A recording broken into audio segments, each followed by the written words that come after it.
జై గురుదత్త. రామాయణం భారతాలు మనకు పురాణ గ్రంథాలు.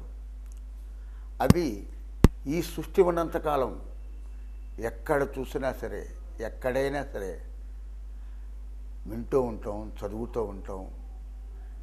నిజంగా చెప్పాలంటే సృష్టి ఉన్నంతకాలం ఈ రామాయణ మహాభారతాలు మాత్రం అలా ఉండిపోతాయి.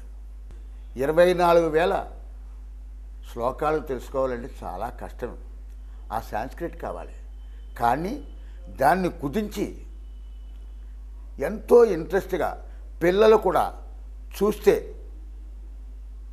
చాలు నేర్చుకోవాలనే కుతూహలం పుట్టించేంత 100 శ్లోకాల్లో మన శ్రీ గణపతి సత్యానంద స్వామీజీ గారు పిల్లల కోసం, ఈ జనరేషన్ కోసం, ఈ సృష్టిలో ఉన్న, ఈ భారతదేశంలో ఉన్న అందరికీ తెలియడం కోసం ఒక 100 శ్లోకాలు కార్టూన్ రూపంలో, యానిమేషన్ రూపంలో మన యూట్యూబ్లో పెట్టారు. జై గురుదత్త, శ్రీ గురుదత్త.